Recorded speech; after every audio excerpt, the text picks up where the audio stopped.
السلام عليكم ورحمة الله وبركاته. ازيكم يا حبايبي، عاملين ايه؟ النهاردة معانا فول المدمس بسر من اسرار المطاعم.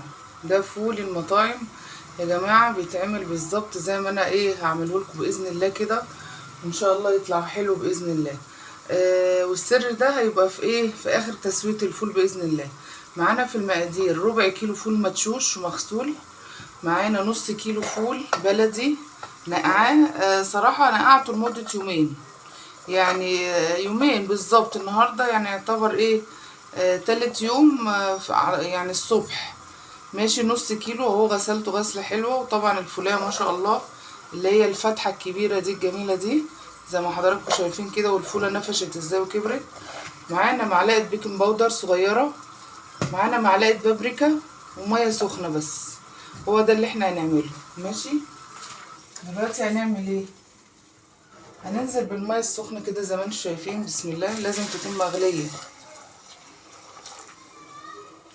ماشي حبايبي، وهننزل بالربع كيلو الفول مدشوش عليه. بسم الله. طبعا الفول المدشوش انا ما بلتوش صراحة. هننزل بمعلقة بيكنج باودر صغيرة. البيكنج باودر ده بيساعد على السوا بتاعه، ده سر من الاسرار. بسم الله.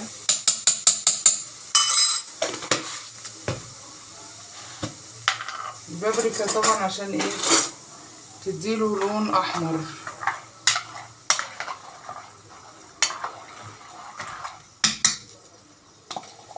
معلقه بابريكا كبيره.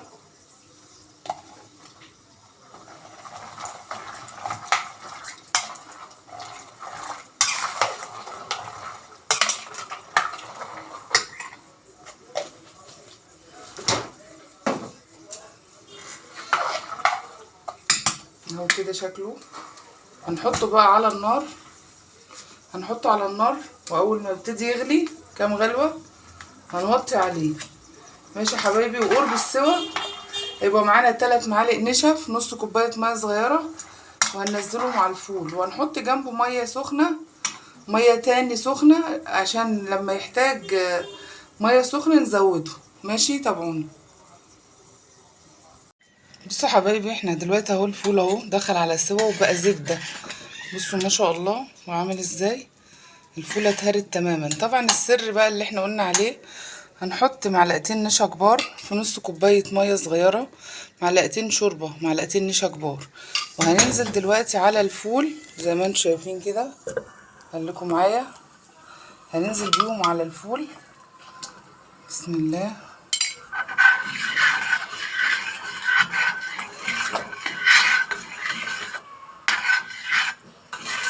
نقلب.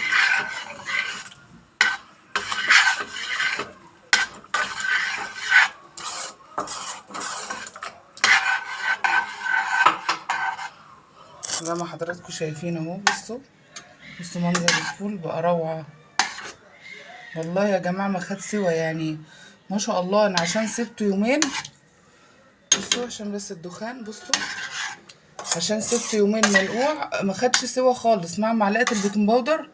بصوا خلت القشره دايبه خالص، دايبه خالص.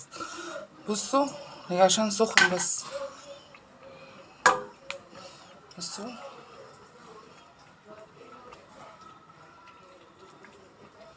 بصوا دايبه ما شاء الله. وكده يكون الفول خلص واستوى. دلوقتي يعني هقدمه واوريهولكم.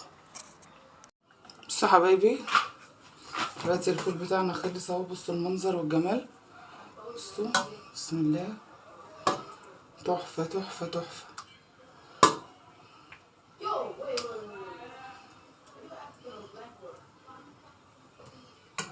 قمه الجمال اهو ما شاء الله، روعه. بصوا منظره تحفه يا جماعه. بصوا دايبه خالص.